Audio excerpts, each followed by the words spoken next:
ಲೋಕಸಭಾ ಚುನಾವಣೆ ಹಿನ್ನೆಲೆ ಅಂತಿಮ ಮತದಾರರ ಪಟ್ಟಿಯನ್ನು ಪ್ರಕಟಿಸಲಾಗಿದೆ ಎಂದು ಜಿಲ್ಲಾಧಿಕಾರಿ ವೆಂಕಟರಾಜ ತಿಳಿಸಿದ್ದಾರೆ. ಮಡಿಕೇರಿ ನಗರದ ಜಿಲ್ಲಾಧಿಕಾರಿ ಕಚೇರಿ ಸಭಾಂಗಣದಲ್ಲಿ ಸುದ್ದಿಗೋಷ್ಠಿಯಲ್ಲಿ ಮಾಹಿತಿ ನೀಡಿದ ಅವರು, ಅಂತಿಮ ಮತದಾರರ ಪಟ್ಟಿಯಂತೆ ಜಿಲ್ಲೆಯಲ್ಲಿ 546 ಮತಗಟ್ಟೆಗಳಿದ್ದು ಒಟ್ಟು 4,63,414 ಮತದಾರರು ಇದ್ದಾರೆ. ಅದರಲ್ಲಿ 2,27,339 ಪುರುಷ ಮತದಾರರು, 2,36,059 ಮಹಿಳಾ ಮತದಾರರು ಇದ್ದಾರೆ ಹಾಗೂ 16 ಮಂದಿ ಇತರ ಮತದಾರರು ಇದ್ದಾರೆ. ಮಡಿಕೇರಿ ವಿಧಾನಸಭಾ ಕ್ಷೇತ್ರದಲ್ಲಿ 273 ಮತಗಟ್ಟೆಗಳಿದ್ದು ಒಟ್ಟು 2,35,139 ಮತದಾರರು ಇದ್ದಾರೆ. ವಿರಾಜಪೇಟೆ ವಿಧಾನಸಭಾ ಕ್ಷೇತ್ರದಲ್ಲಿ 273 ಮತಗಟ್ಟೆಗಳಿದ್ದು ಒಟ್ಟು 2,28,275 ಮಂದಿ ಮತದಾರರು ಇದ್ದಾರೆ. ಮತದಾರರ ಪಟ್ಟಿಗೆ ಹೆಸರು ಸೇರ್ಪಡೆ ನಿರಂತರ ಪ್ರಕ್ರಿಯೆಯಾಗಿದ್ದು ಯುವ ಮತದಾರರು ಹೆಸರು ಸೇರ್ಪಡೆ ಮಾಡಬಹುದಾಗಿದೆ ಎಂದು ಮಾಹಿತಿ ನೀಡಿದರು.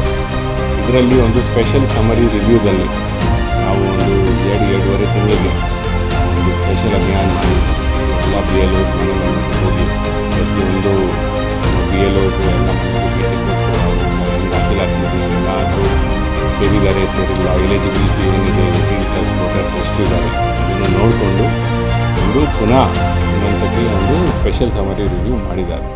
ಈ ಸ್ಪೆಷಲ್ ಸಮರಿ ರಿವ್ಯೂ ಅಲ್ಲಿ ಈಗ ಮುಂದಿನ ಬರುವ ಲೋಕಸಭೆ ಚುನಾವಣೆಗೆ ಒಂದು ಫೈನಲ್ ರೋಲ್ ನಾವು ಈಗ ಅದು ಪಬ್ಲಿಷ್ ಮಾಡ್ತಾ ಇದ್ದೀನಿ. ಫೈನಲ್ ರೋಲ್ ಅಂದರೆ ಸರಾಸರಿ ನಾವು ಏನಾದರೂ ಚೆಕಿಂಗ್ ಮಾಡಬೇಕಿತ್ತು, ವೆರಿಫಿಕೇಷನ್ ಮಾಡಬೇಕಿತ್ತು, ನಾವು ಇವತ್ತು ಮಾಡಿದ್ವಿ.